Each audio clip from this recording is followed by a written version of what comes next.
The OUCAP welcomes you all as part of the lecture series, which is a great initiative by Usman University Center for International Programs.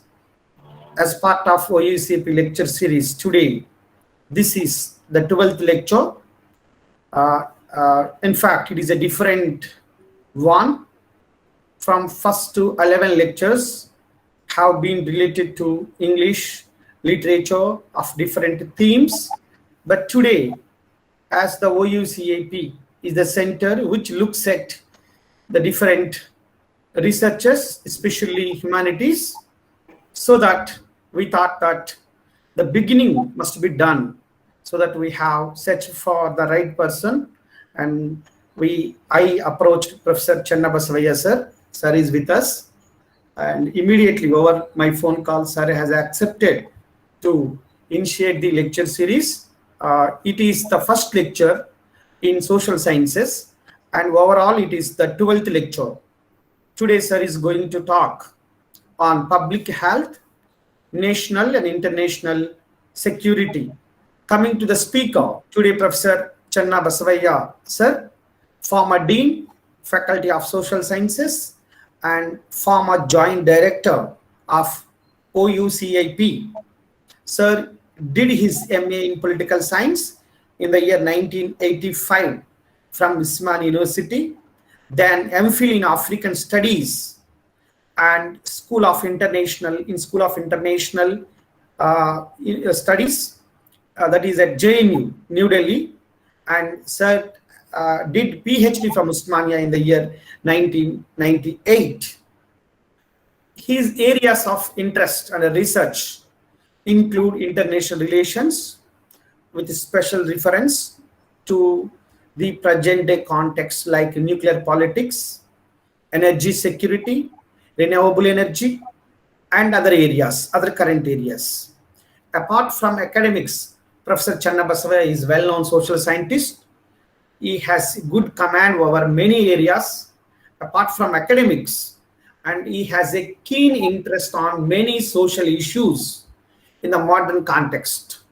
He has a good command over the theoretical aspects like Mahatma Jyotiba Phule and Dr. B.R. Ambedkar, and his lectures cover vast of areas. He has delivered a good number of lectures at various training institutions, HRDs, and at the government centers, official centers. And sir has been a resource person at the College of Air Warfare, Secunderabad, and he had worked on different committees for the state of Telangana, and his professional commitment and membership includes Institute of Defense Studies and Analysis, Association of Indian Ocean Studies, and also Indian Political Science Association.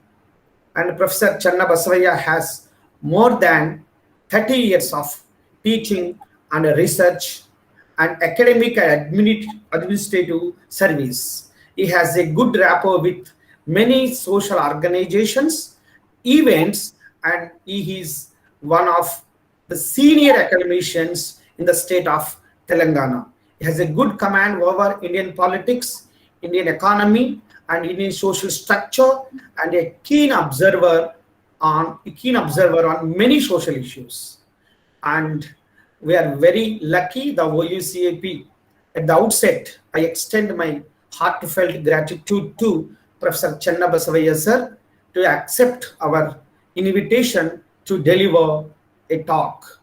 Thank you very much, sir, for your time and your acceptance. Now, may I invite Professor Channabasavaya to deliver his lecture. Thank you, sir. Thank you, Dr. Nageshwar. And this is the first online lecture I am delivering after my superannuation in February. Let me at the outset clarify you that I am not an expert in Indian politics or political theory. I am just a student of international relations and international politics. And I never taught those areas. I only taught issues relating to the international politics and international relations, security studies, etc. And this talk would be from the vantage point of my discipline, that is international relations. And within international relations, security studies is the focus. So I would be looking at the public health from the perspective of security studies, why it should be studied, why the security studies experts need to study the public health as a concern, as an issue of security, both at the national and international level. As the director of the AUSIP asked me to sort of highlight certain research areas within my topic, I would do so. But this is basically an introductory lecture of macro level, does not deal with any specific aspects or case studies, etc., etc. And at the end, if you have any doubts, clarifications further, you are most welcome to clarify. Public health and national and international security.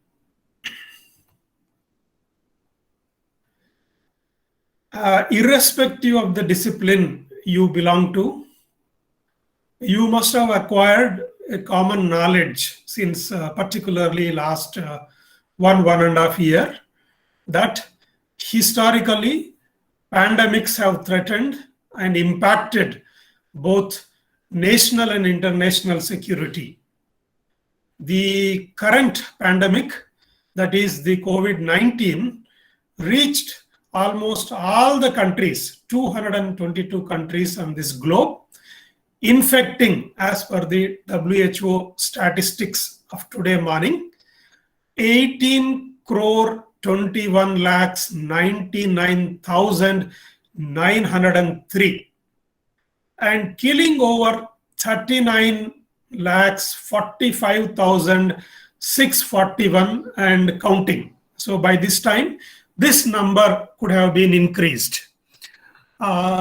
The most affected country is the US, which ranks first in terms of 3 crore 45 lakh 11,636 infected cases and 6 lakhs 19,595 deaths as of today morning. The next is India. We are short of few thousands from the US. And as for the today morning figures, the infected people with COVID-19 in India are 3 crore 3 lakhs 61,897 cases. If the trend continues, as we have already defeated the Brazil, we may go further and defeat the US and may rank first also, given the situation. And this is what the experts are predicting. And deaths in India are less when compared to Brazil. 3 lakhs 97,668. And the third comes Brazil with 1 crore 84 lakhs 48,402 cases and deaths amounting to 5 lakh 14,202.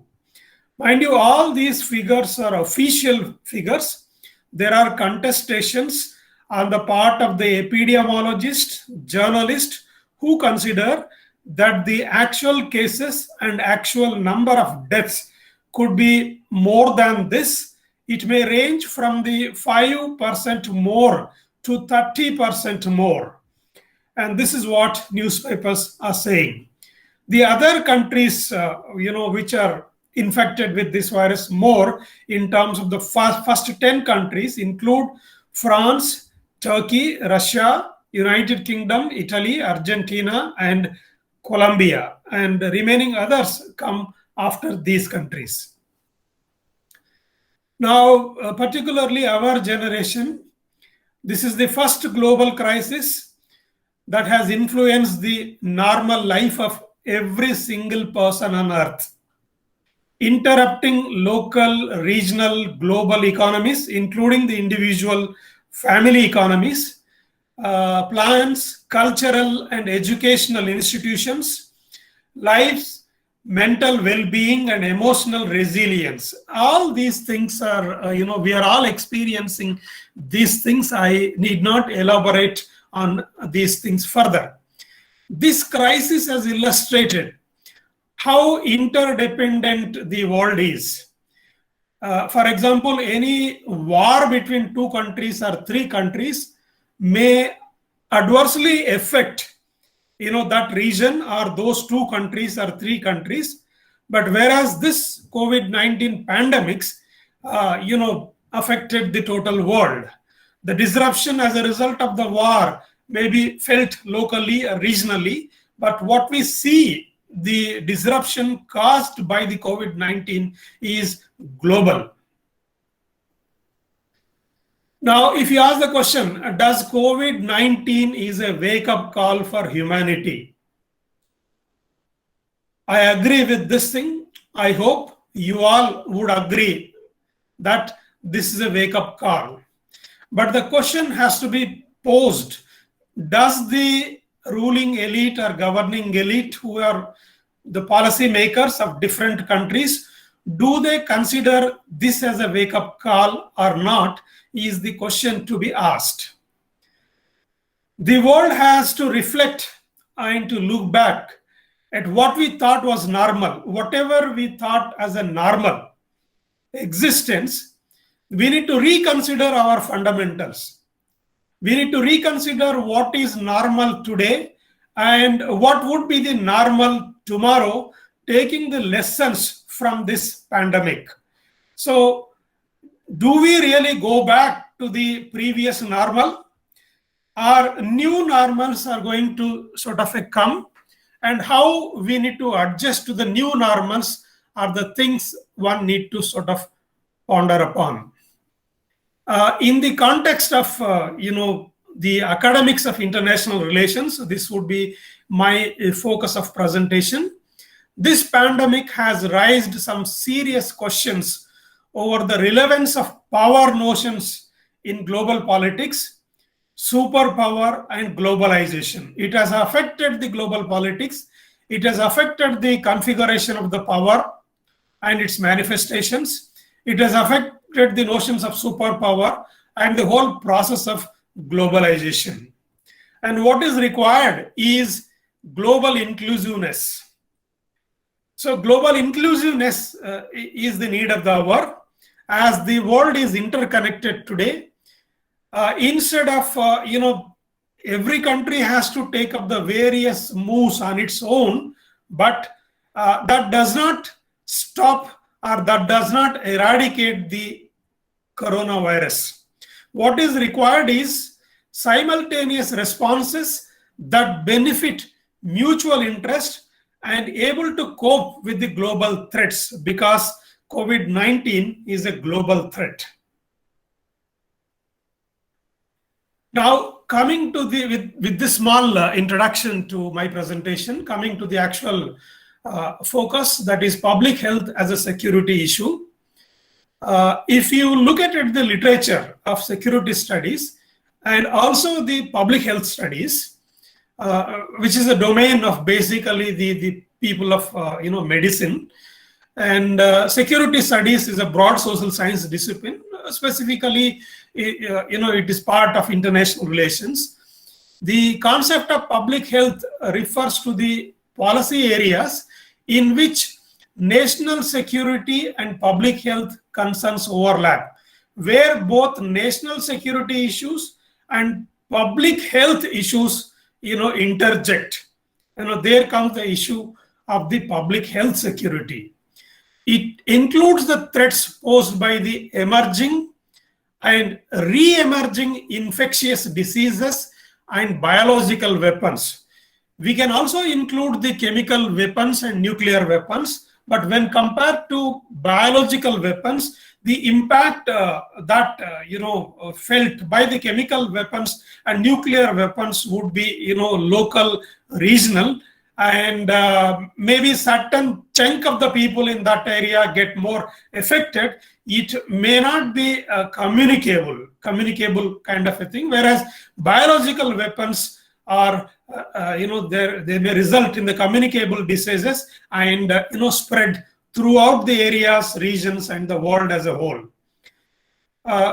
Global public health security is broadly defined as the activities required, both proactive and reactive, to minimize the danger and impact of the acute public health events that endanger people's health across geographical regions and international boundaries. By the same token, national public health security can be defined as the activities required, both proactive and reactive, to minimize the danger and impact of acute public health events that endanger people's health across the geographical regions of a nation states and its boundaries.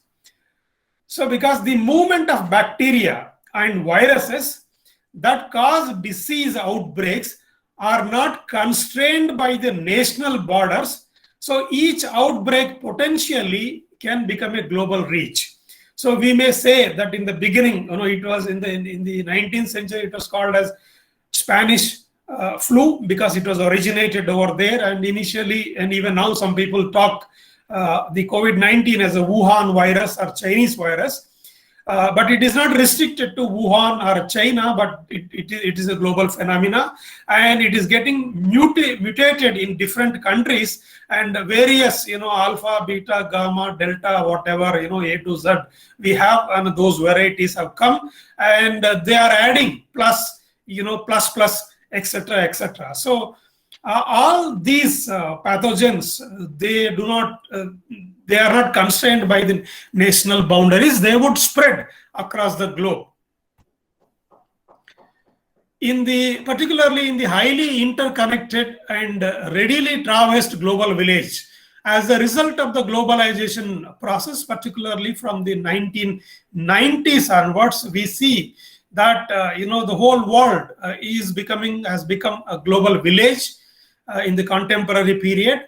One nation's problem soon becomes every nation's problem. So, for example, initially in the 2019, December, we thought that this corona problem is restricted to Wuhan province, Wuhan town in China, or it is a Chinese problem, or in that particular province, etc., etc. But today, it has traversed and it is a global problem.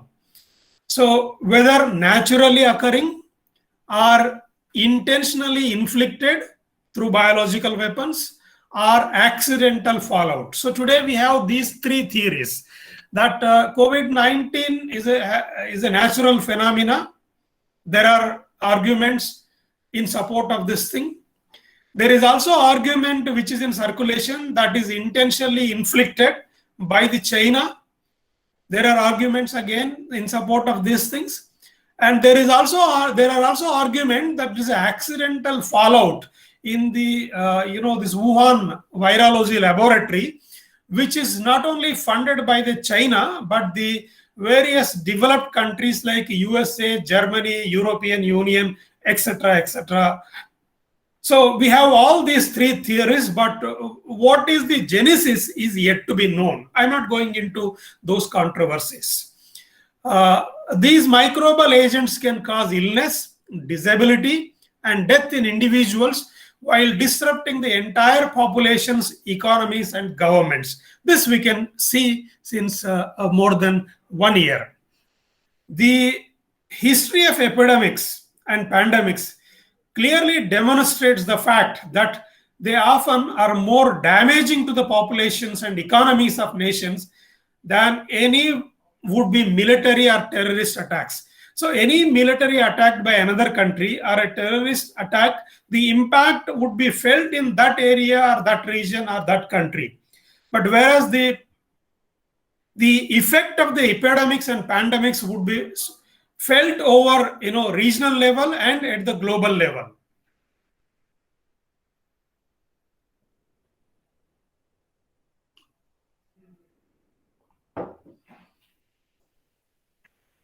these challenges, these public health emergencies, potentially can challenge a country's security in many ways. So, as the director asked me to sort of raise certain issues for further research, all these things can be considered as the research questions. Number one, a public health emergency can exert enormous pressure on both micro and macro level of a country's economy. Those of you coming from the economics discipline are interested in political economy can study what is the impact of this pandemic on microeconomic level in different cities and different villages. It could be agriculture, it could be small scale, or it could be where manufacturing sectors or marketing, etc. Or one can study at the macro level and at the global level. The second is public health emergencies can lead to social and psychological disruption. This is again experienced by all of us. Human beings are basically social animals. But this social animal, the fundamental characteristics of human beings is shattered. Now we cannot, come together. We cannot organize any social function. And even if it has to be organized, it has to be restricted. And a whole lot of concerns would be there. There would be doubts, okay, and psychological disruptions. So students from sociology and psychology, would reflect on these questions, studying, case studies, etc. Third is a government may become destabilized by a health crisis. That we can see. Students of political science and public administration and governance and public policy may focus these new researches on this area, how the pandemics and epidemics have disrupted the governance process, public policy process, a whole lot of other things. Fourthly, a public health disaster can severely affect the national defense forces. So this has also affected the defense forces adversely. It is possible that if it get infected the army, and ultimately, that would have other implications. And we see the news that this has already, impacted various defense forces in different countries. Now, this is what we can see, but as against this thing, the traditional security studies in the discipline of international relations are the dominant perspectives of security concerns or security studies, are not concerned with these emerging areas. So my whole point in presenting this thing, that these need to be considered. So what we find in the literature of dominant security studies, traditional security studies also, that national and international security studies have concentrated analysis on external threats. That means when other country invades us, mainly of military nature. So military threats constitute the important aspects, rather majority in terms of security studies to a country's interest, security, and survival. Analysts in the field of security studies have not studied the public health problems as national security threats. So even there are very few scholars who are pursuing their studies who are considering that public health constitutes a national security, public health constitutes an international security. But predominantly, the security studies is a military-dominated area. Similarly, the public health studies, which are conducted by the life sciences experts and the people in the domain of medicine, public health studies had a strong domestic focus. Even the studies on international aspects of population health, such as the cross-border transmission of infectious diseases, did not involve the national security concern. So the studies conducted by the public health experts do not consider public health as a security question. Similarly, those who study the security questions also do not consider public health as a security issue. Predominantly, this is a fact. Now, as I told you that in a recent past, there is a consideration that public health is a security concern. Recognition of health as a security concern.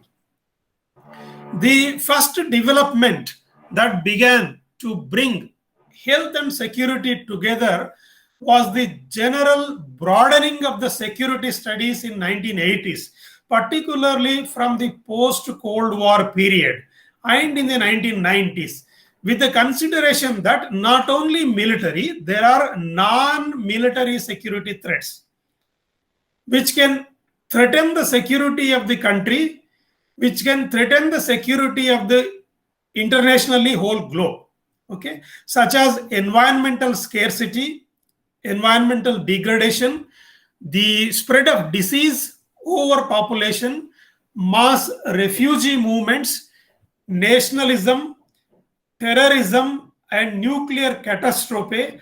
All these which are non-military aspects today, they are threatening the global security and also the national security. What are the developments that have led to the consideration that global health public health constitutes a security issue? Firstly, the devastating scale of HIV and AIDS pandemic in the developing world, more particularly in sub-Saharan African countries. The recognition of the global problem of emerging and re-emerging infectious diseases. So people thought that malaria has gone, but it is appearing. In the 70s and 60s, TB was acute, and in between they thought that it is subsiding. Again, it is reappearing, what we can see today. Thirdly, the renewed concerns about the proliferation of biological weapons by the states. So despite we having the UNO, concluding, biological weapons convention, chemical weapons conventions, various countries, despite signing, they are continuing their research on the biological weapons, chemical weapons, nuclear weapons, etc. In fact, a major chunk of the research and development funding at a global level, including India, is focusing on war research. Fourthly, the increased fear about the use of biological weapons by the terrorists.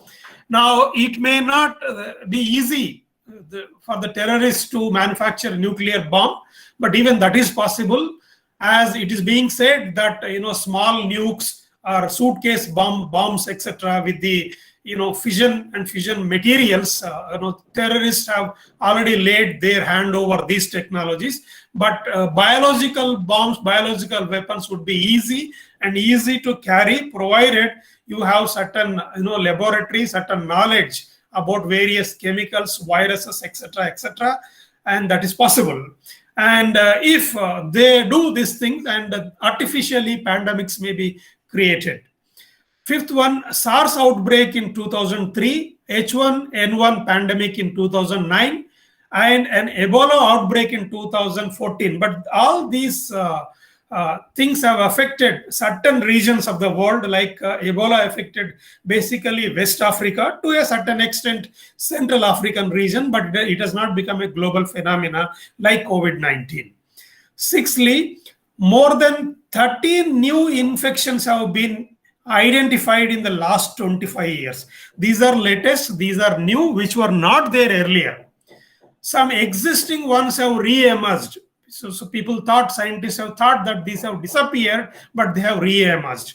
And the World Health Organization has registered over 1,100 cases of epidemics in last 25 years.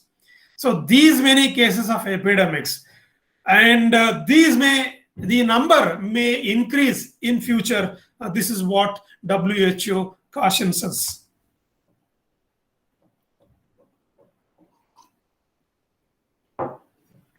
Now, besides these developments which have occurred, which has resulted, attracted the interest of the scholars in security studies to focus or to consider public health as a national security, a number of researches by the various agencies have also contributed for the consideration of public health as a national and international security issue. I would like to introduce few studies, and all these are available online. You can lay your hand over these reports. The CIA, Central Intelligence Agency's National Intelligence Council, issued a report in January 2000. So it has cautioned in the year 2000 through its findings that the global infectious diseases threat and its implications for the United States. Though the study has been conducted specifically in the context of the United States, how the various infectious diseases which would emerge at the global level would threaten the public health concerns of the United States and which are the implications for the United States. So, but though this is written in the context of the US, but it has implications for the rest of the countries also. Because if it can threaten the United States, public health can threaten the other countries also. The Security Council focused on the HIV/AIDS crisis in sub-Saharan Africa in the year 2000, same year. The United Nations Security Council resolution 2177 marked it as threat to international peace and security. So UN Security Council, for the first time in its history, considered an health issue as a threat to the international peace and security. So this kind of debate never went on at the Security Council earlier. So in the 2000, the UN Security Council debated and considered that the problems created by the microbial foe can threaten the international peace and security. Similarly, World Health Organization, it has brought out, World Health Assembly resolution in 2001 titled as a Global Health Security Epidemic Alert and Responses. So this report also brings out clearly that this resolution, that how public health would constitute as a national and international security issue. One more study, the Chemical and Biological Arms Control Institute and the Center for Strategic International Studies International Security Program issued a report in January 2000 that focused on health as a global security challenge. So gradually what we see is that from 2000 onwards, the consideration on the part of the various agencies that the public health constitutes a national and international security has begun. In 2003, the RAND Corporation, again US, supported and published a report entitled The Global Threat of New and Re-Emerging Infectious Diseases, Recognizing US National Security and Public Health Policy. So it has suggested that it made suggestions with regard to the US national security and the US public health policy. How these need to be changed to tackle these public health issues that would be emerging in future. Independent academic researchers in different universities also started studying public health as a security concern. So thus, academics have also contributed for the thinking about linkage between public health and national security. For example, Denis Pireges argued, that pathogenic microbes might constitute the greatest threat to the security and stability in the post-Cold War era. So post-Cold War era, we may have these kind of more and more threats emerging from the epidemics and pandemics through the viruses and either microbes. So that is what this study suggests. Similarly, Andrew Price Smith developed empirical analysis, particularly, he had made this study in the context of, sub-Saharan Africa and Latin America. He developed empirical analysis indicating that infectious diseases prevalence in a country negatively affect the state capacity, whatever the state capacity that is, and suggesting that infectious diseases in many developing countries may contribute to poverty. As it is, the developing countries are poverty ridden, But these public health crisis would further the poverty and increase the poverty levels of the developing countries, and which may further result in the failure of the state and national and regional destabilization. So this would result in destabilities in the region. If they are not checked, they would continue to spread to the different parts of the world. So that is what this study, empirical study done by the Andrew Price Smith, reveals us. If one looks into the theoretical concepts of security, various theories, I'm not going to scan through all the theories. I deal with only certain theories. For example, the predominant theory in international relations and security studies from the 1950s to even current day is realism and neorealism. Its security concept is real politics, and its focus is power politics among states, and security of the state and national security is predominantly focused on military aspects, how to increase the power of each country. It is through the power one can secure. So balance of power is the fundamental principle of realism and neorealism, and it focuses on these aspects, and it suggests that every nation has to continuously increase the power. But the thing is that it is not possible for every country to increase the power. Only the dominant nations can increase, but what happens to the other countries? The second theory is liberalism, which its concept is common security, and its basic focus is on the individual. Liberalism lays its focus on individual, democracy, interdependence, nation states, rule of law, etc. Security among states for the benefit of individuals and international security through the process of liberalization. This is the concern of liberalism. And from 1980s onwards, we see the lot of other theories which are broadly can be considered as a critical theory, social constructivism, etc. They brought out the concept of human security, and focus is on structural injustice and transnationalism. Security for individual and communities through the transnational civil society action, global security. And the fourth one, which is important for this topic, is the ecological and evolutionary theory. So this has brought out the concept called ecological security, with the basic focus on biological and environmental threats.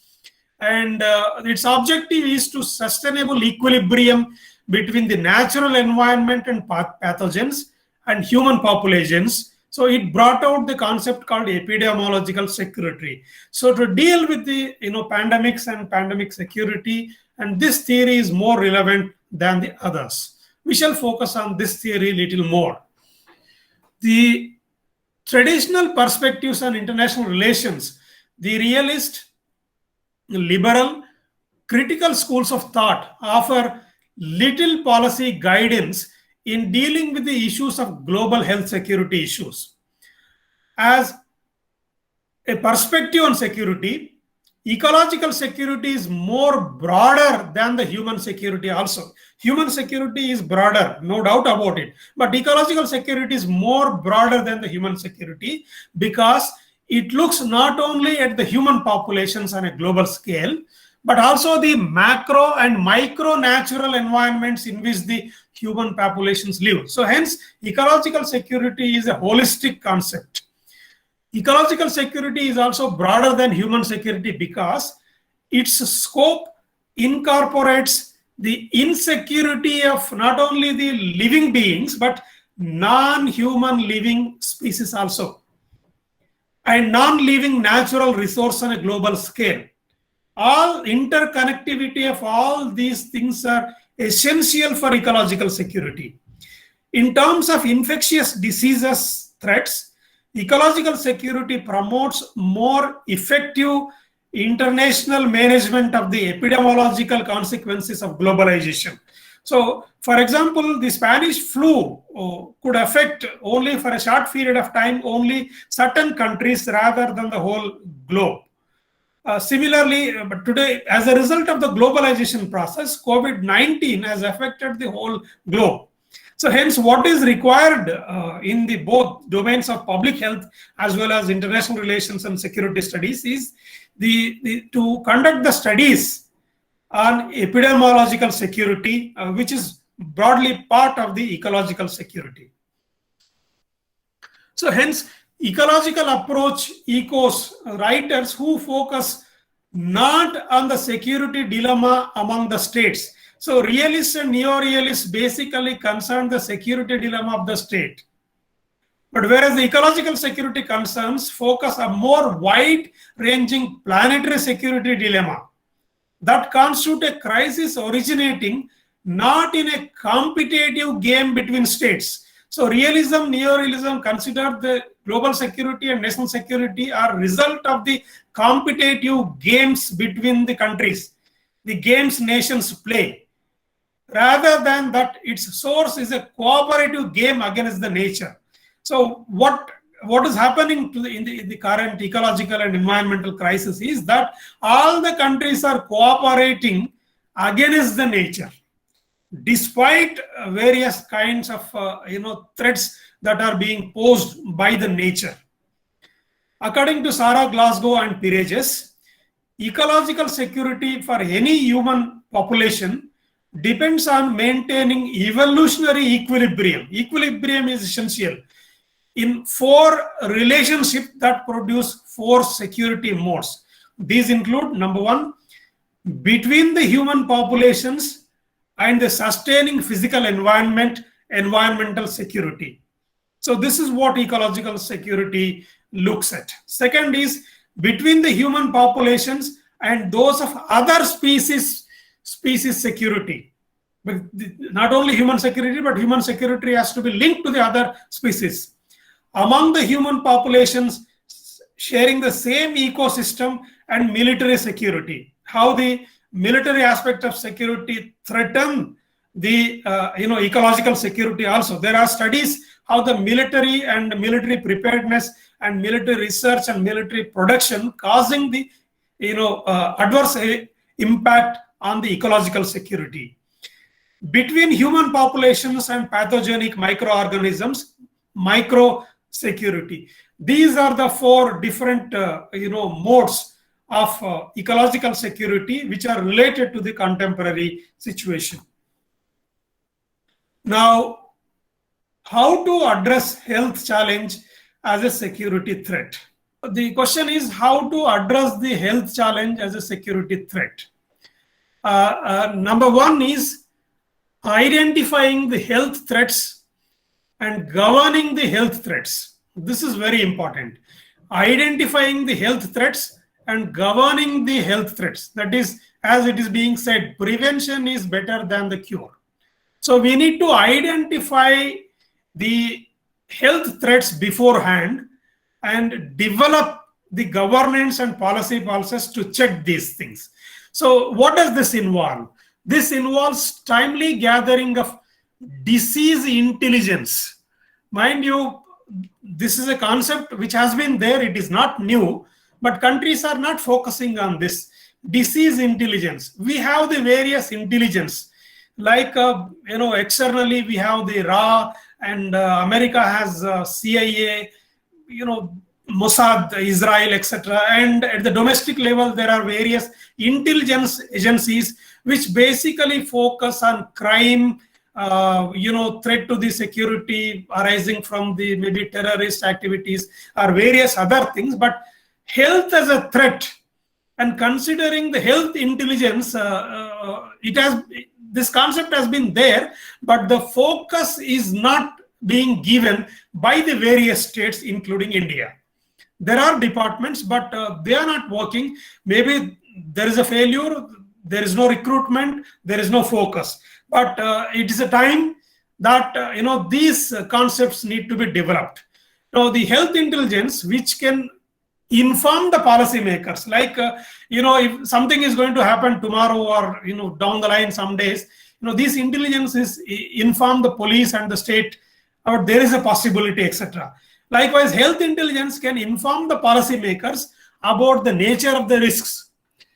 Disease maps can display the details needed to design tailor-made policies and control the measures to tackle diseases according to their specifics. Now, for example, take the COVID-19 case. I do not know whether the Chinese have this disease intelligence network or not. But the thing is, a country which does not respect any freedom of speech, being a communist country, a variety of communist country, and unlike democracies like India, where it is possible that even public at large may make a hue and cry, then there would be some sort of a compiling. It would be compelling on the part of the state to react. What happened in China, in Wuhan at the time, was certain doctors have, not intelligence agencies, but certain doctors have voiced that this virus is different. It is a new, which we have not seen. I know these cases have come in the newspapers, and you must have seen it. That voice of those doctors has been snubbed. They were punished. Chinese government has recognized only of late, later on. It has given the awards later on, but initially it has suppressed the information. So what is important is any health related information should not be suppressed. Instead of suppressing, it need to be probed. It may become correct, it may not become correct, but suppressing, what happens with the suppression is that you will never come to know its actual kind of a danger. And that's what happened in Wuhan, and it has spread to the Wuhan and China and now to the globe, because at the initial level there is a failure of disease intelligence. Number two is mapping those areas and designing the policies to tackle those areas, how to controlling measures in that area. They were not undertaken. So as a result, see, from Wuhan to Wuhan does not only has a world's top virology laboratory, but it is also well known for leather technology industries and research. So there are direct flights from Wuhan to Iran, and as well as Milan in Italy. So initially it has spread to these two countries, later on to the different countries. Had it been checked at the Wuhan level only, if the international travel and the local travel was banned and restricted at that time, it could not have spread to these areas. So despite knowing this world community, including India, this travel ban imposed only very lately. By the time it has entered into the various other countries. So this is the work of the disease intelligence. So these wings need to be strengthened. If these wings are not there, states need to sort of establish these wings and recruit the people with a know-how, and these need to sort of work on this basis. Second is protection against threats. Critical roles need to be assigned to the national public health institutions. So I am emphasizing national public health institutions as against the private health institutions, because the basic objective of the private health institution is the profit only motive, because they have come as a part of the market and the business. The fundamental purpose of this thing is only profit. Hence, they may not play the national role. I am not denying that they will not contribute anything positively. They do, but fundamentally they work for the profit motive. And I don't want to give any examples. We know all these things, number of cases are appearing without any kind of a medicine. Lakhs of rupees are being charged for the individuals for COVID-19. So hence any weakness in the national public health capacities undermine the efforts to strengthen the goal of public health security. So national public health, now this is a wake-up call for all the countries, irrespective of their models of development. This need to be focused. Now, in this regard, I would like to share certain statistics. These statistics are in the beginning of the first wave. This provides us the basic health sector indicators of select countries, not all the countries. Now, if you look at these things, the United States, China, Italy, Russia, etc. I don't want to deal with every country, but let me focus on two countries, India and Israel. Now, Israel is a tiny country in terms of population, in terms of its size, economy, etc., etc. Now, look at it that India, second largest populated country, very soon we would emerge as a first. The health budget is hardly 7 billion US dollars. Whereas a tiny country called Israel, it spends per annum 17.8 billion US dollars. Now, doctors for 10,000 people in India are 8.6, whereas in Israel are 46.3. Hospital beds for 1,000 people, 0.5. And whereas in Israel, 3. Ventilators for 1 lakh population, 2.9. This is in the beginning of the pandemic, not current statistics. And whereas Israel, 40. As far as the studies, clinical studies, both are equal, 30 and 3. So this gives us what are the lacunas in the context of the health in terms of the basic health sector indicators in the case of India when compared to other select countries.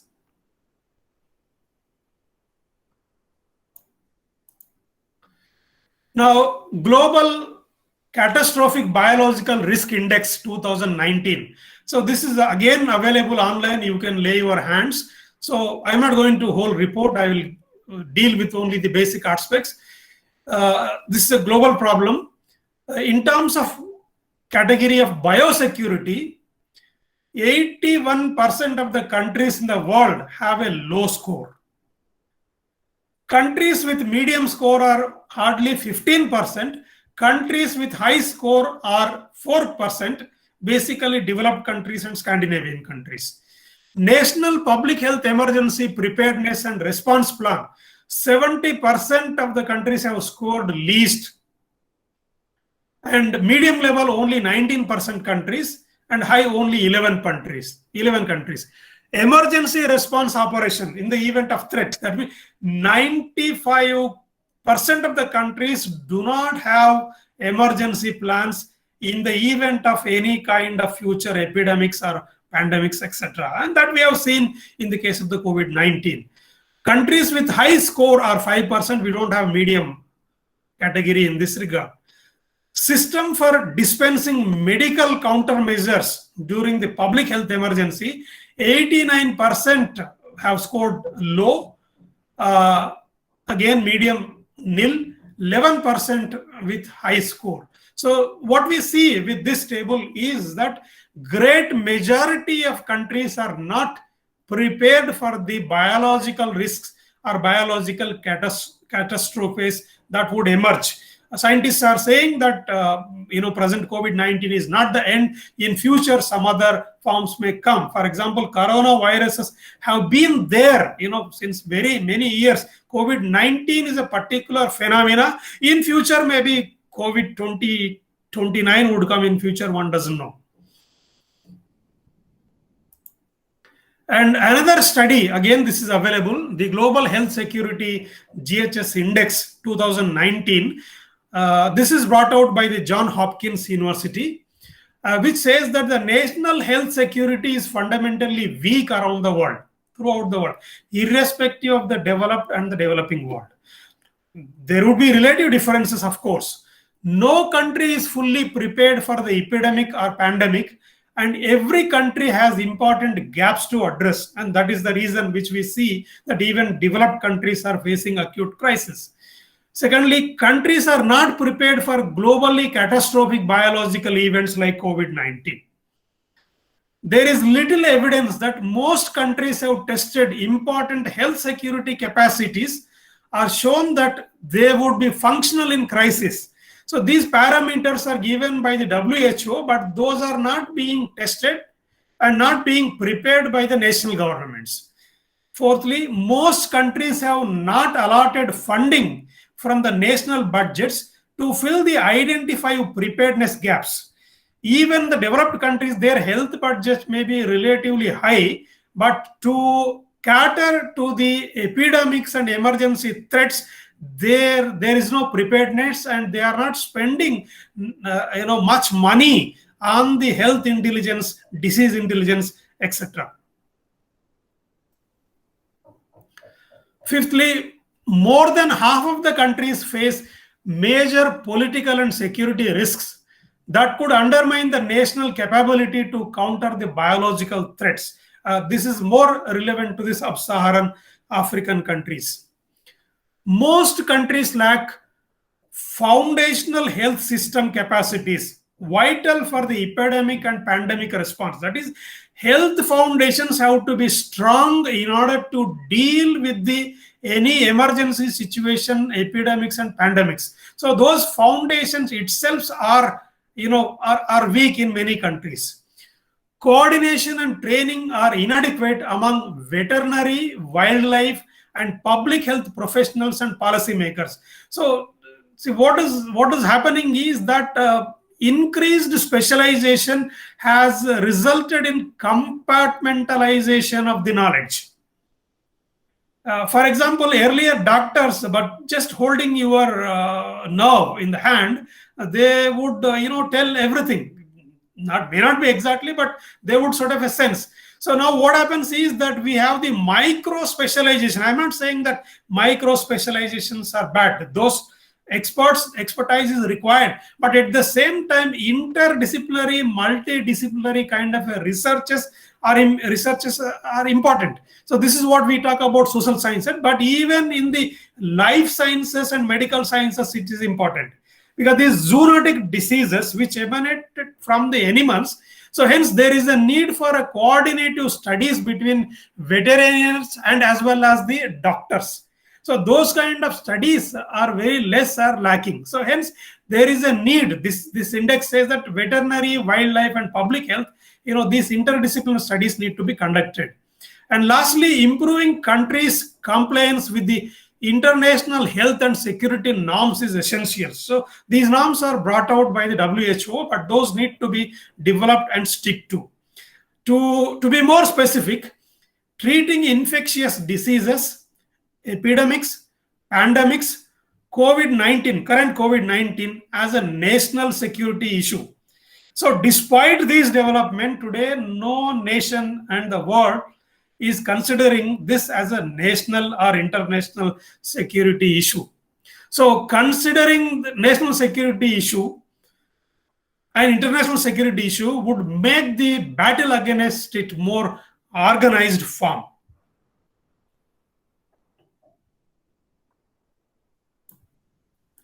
Now let's come to India.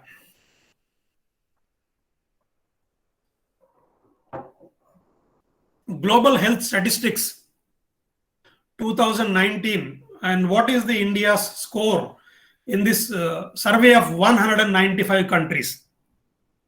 We have been told, and we have been, in every day it appears in the electronic media that India is the emerging superpower, and India in future emerge as a superpower. Nothing wrong. We should all aspire for emerging ourselves as a part of the superpower, but any superpower should also have its health fundamentals strong. Totally neglecting the health and merely focusing on the weapons technology and military aspects, it is unbecoming of a superpower. This is my take. Now, this 195 countries survey, where do we stand? For example, in relation to access to health, out of 195 countries, our position is 149. Second, public health vulnerabilities. India's position is 142. Public health emergency response, 144. I don't want to give examples. Public health emergency response. So, for example, after the first wave, it is a height of irresponsibility on the part of our leaders to speak on the global forums that India conquered COVID-19, despite being telling by the scientists and the doctors that there is a possibility of the second wave. Please watch the interview of the former director of CCMB Hyderabad, Rakesh Gupta, and other scientists. So this is what the people at the high levels are spoke about at the time, and allowing the various things to take place like Kumbh Mela, election gatherings, etc., etc. Then we see the impact. In terms of infrastructural adequacy, India ranks 124 among 195 countries. Medical countermeasures and personal deployment 104. As I told you, the doctors per 1,000 is very less. Immunization 104. Zoonotic diseases 90. Health microbial resistance 79 out of 195. Biosafety 75.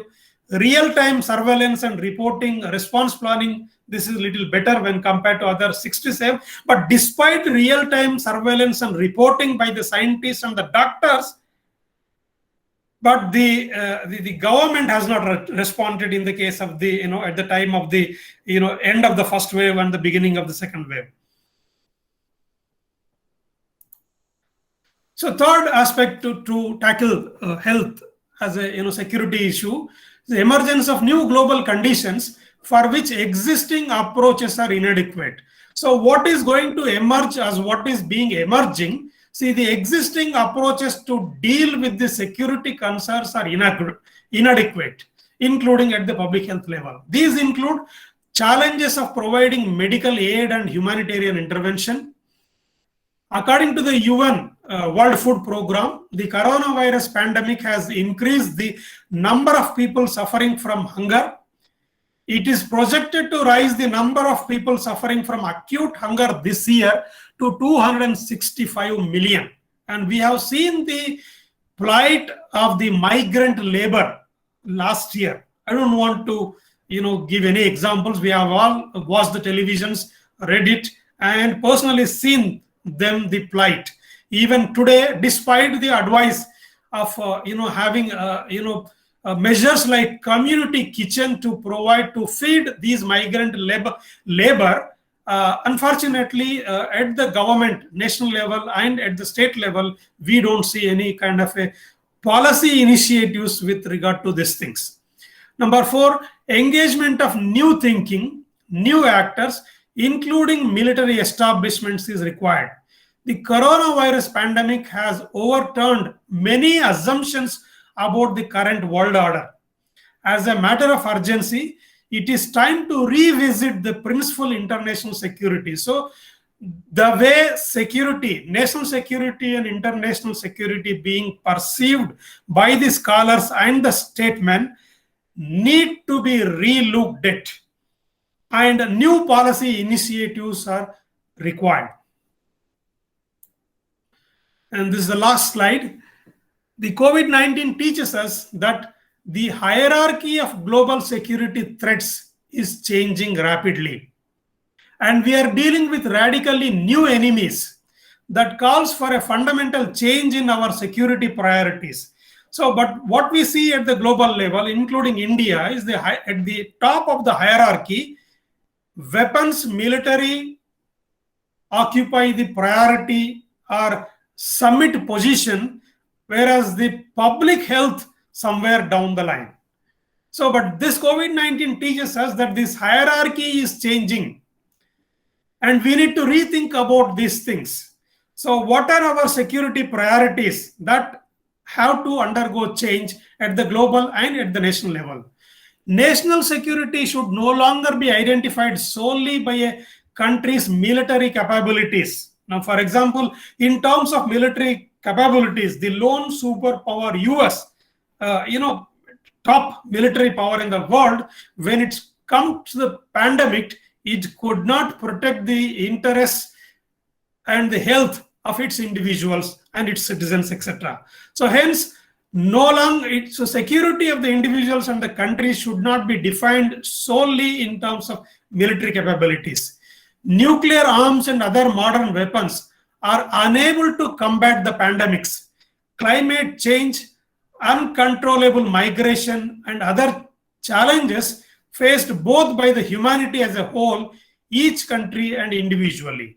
So whatever the weapons each country, various countries have developed, they will not tackle the emerging issues like climate change, combating pandemics, migration, refugee crisis, whole lot of other humanitarian crises. So hence what is required is, now we see clearly that many of the old instruments we inherited from the previous times for ensuring the security are all but useless, merely consuming huge resources. So for example, all these things consume a lot of resources that could be redirected into developing environment, science, education, and medicines. Compare the budget provisions of all these things put together and the military budget, and which budgets are continuously increasing globally. Not only, I'm not saying only India, other countries also, and which budgets are at the standstill, are declining also. So these are important at a broad level, and policy perspectives need to be worked out to have the security, and for this, consideration of public health as a security issue is essential. I stop here. These are the references. Most of these references are available online because I have developed only during the pandemic period, so I could not go to any library, and you can also lay your hand and look into them for details. So at the end, what I could say is that I have tried to sort of raise many questions rather than any conclusion as such. Thank you very much for patient listening. If you have any doubts, clarifications, or if you want to contradict me, or you are welcome.